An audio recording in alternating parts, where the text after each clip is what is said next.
before we went to break, will the New York Knicks land a star player in 2024?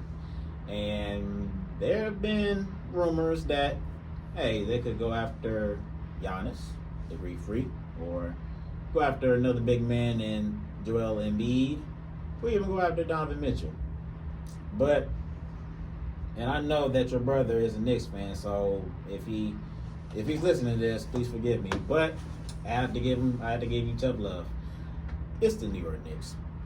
And I don't know, they honestly could prove me wrong for once, given the fact that they do have a lot of assets, draft assets, and young players that they could put a package together that would be enticing for a Giannis or a Donovan Mitchell or a Joel Embiid type of player. But I'm not really sure they would really pull the trigger, given the fact that, okay, you were in the sweepstakes for Donovan Mitchell before he was traded to the Cavs.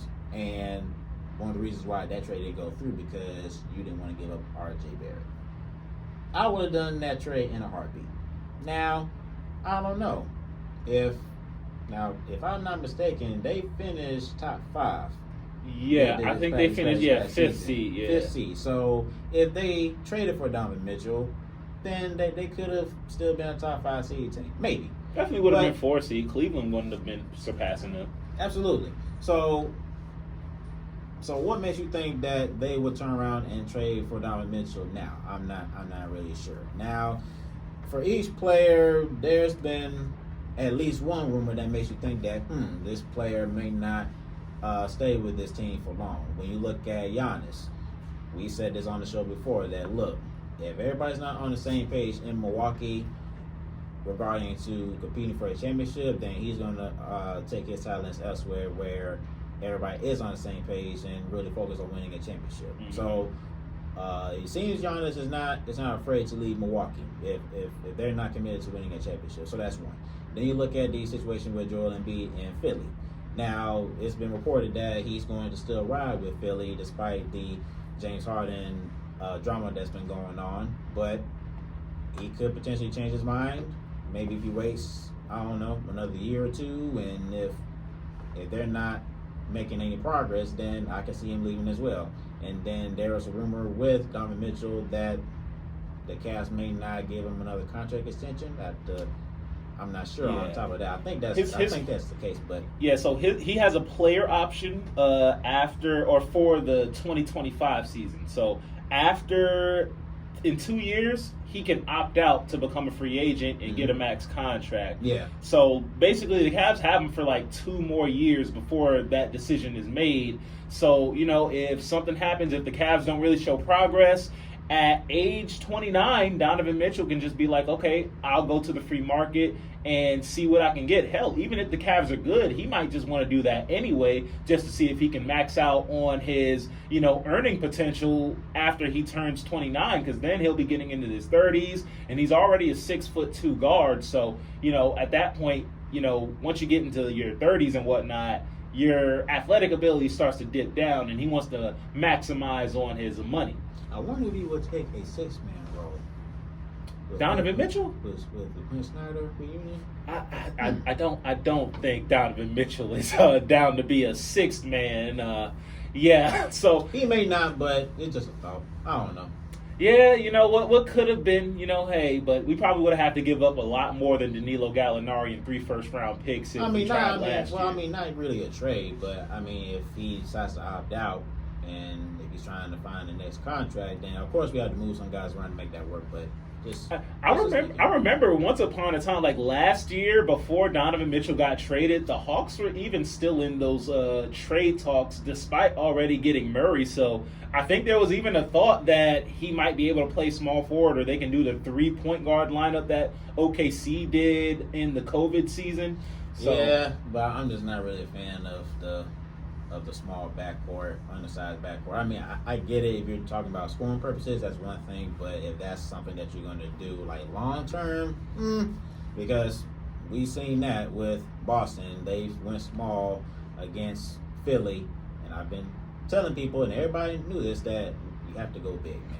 You have to put Robert in there. But again, that the small 5 starting five lineup, it is deadly, and they've hurt us multiple times with that lineup. So it's definitely a deadly lineup. But still, there are times where you need that big man and things of that nature. But back to the Knicks, the one thing I always try to commend them for that they've done throughout these past few years since 2019, when the ultimate plan to get KD, Kyrie, and Zion Williamson, since that didn't come to fruition, they've been a very patient team. They haven't done any knee-jerk signings, no knee-jerk trades. They've just slowly built up this team with young players and role players. Some of them have worked out, some of them not so much. Obi Toppin, Frank Ntilikina, RJ Barrett looks like he's going to be another one of these draftees that haven't really worked out. But despite all that, they've got a solid team put together that looks like they're one star away. And I'll go back to around the 2010s. Remember what everybody was saying about the Lakers and how dysfunctional they were and how no free agent was wanting to go there. Even when Kobe Bryant was there in his late years, he didn't attract free agents. Carmelo Anthony wasn't, trying to go team up with Kobe at all, and free agents weren't really looking at LA. Despite all that, though, in 2018, they were still able to sign LeBron James. And sometimes all it takes is that one free agent that looks at your team and says, hey, that looks pretty good. I want to go there. Yeah, but that's the thing, though. You're comparing the Knicks to the Los Angeles Lakers. Now, if we're talking about two teams in the entire league that any superstar player wants to play for, you're looking at, I'll say three. It's either the Lakers, the Miami Heat, or the Celtics. Those are the top three marketing teams, in my opinion, in the entire league that a lot of free agents want to play for. I wouldn't quite say the Celtics. I think when you're talking about a team that's won multiple championships. Well, in terms of pedigree, of course, absolutely. But obviously, the number one team would be the Lakers. A lot of players want to play for the Lakers, so it's not surprised that they were able to get LeBron James and they were able to get Anthony Davis through a trade and other guys. But the point I'm trying to make is the Knicks, they don't have that kind of leverage. Now, yes, I get it. It's the Mecca. It's the Mecca. MSG, man. You're in MSG. You're the in king of New York. But they don't have that gravitational pull like the Lakers. They don't have really nothing to show for it. I mean, the Lakers, they can give you every single reason why you should be in purple and gold and why you should come for them. The Knicks, they don't necessarily have that kind of pull. And as I mentioned, the Mecca, that's only going to hold you for a certain period of time. So I mean, if the Knicks are going to track free agents like that, then first thing is they're going to have to trade for that star player. It's not going to be where they're going to give this player a contract and then they're going to sign it. So if they're talking about Donovan Mitchell or a Giannis or a Joel Embiid, they're going to have to trade for that player in order for other players to give them a thought. Because you mentioned before, KD and Kyrie. People thought it was a lot that they were going to go into. It was almost a lot. They went right across the street and signed with the Knicks. Now, and one of the reasons why the Knicks didn't want to sign Kevin Durant was because of that the injury. Yeah. So it's KD. So I would have done it in a heartbeat. I would have been on Stephen A. Smith's side. You sign him, let him get healthy, and then let him come back, and then you worry about the other stuff later. So that was a bummer. And that's what makes me feel like I just don't trust the Knicks. Because if you were that foolish to not sign Kevin Durant at least, I'm not sure about Kyrie, but if you're that foolish to do that, then that's what makes me feel like, I can't rely on the Knicks to make a trade for anybody. Yeah, I think though there has been a player that did choose the Knicks, a star player that wanted to go there and was pushing for it, and his name is Carmelo Anthony. Now, the Knicks completely messed that situation up by trading the farm for him when they could have just waited until the offseason to sign him. But he is a superstar that was hell-bent on going to the Knicks. All it takes is one. All it takes is one guy to choose them. Yeah, but when they did get Carmelo Anthony, what happened after that? Well, after that, they were a first-round exit most years except for that one year. Not just that, though, but as far as what free agents did they attract or what other players did they go and get? Now, people thought that after they got Carmelo Anthony, they drafted Kristaps Porzingis. They went out and got Derrick Rose and Joakim Noah and those guys. There was that. And people thought that they were going to be a championship caliber franchise. Now, I think they were a championship caliber franchise team on paper, but obviously that didn't turn out, into fruition either. But I'm just saying, as far as attracting big name free agents. Now, like you say, yeah, they got Carmelo Anthony, but after that, they never really got anybody. And I think that it just mostly has to do with them on the court. They're going to have to go out and show guys that this isn't the same old Knicks, that we are a winning organization. And if teams and if players see that, hey, I can go to the Knicks and win. If Giannis looks at the Knicks and says, this is a viable playoff team, that if I join them, then I'm going to put them over the edge. Not only will I put them over the edge, I'll be the king of that city. And Giannis, he strikes me as a small town type of guy, but if he wants to go big and increase his legacy, that's the way you do it.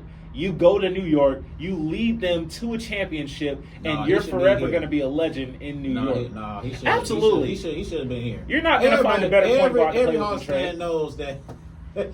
Every Hawks fan knows that Giannis should have been a Hawk when he was drafted. Everybody knows that. Oh, because Larry goodness, Drew. If we could go back in time and redo that draft, oh my God. But then again, if he doesn't feel like Milwaukee's on the same page, hey, Landry, you need to do what you got to do. Now, that'd be a player where, yeah, I would trade Jalen Johnson. You trade the farm? I would trade the farm.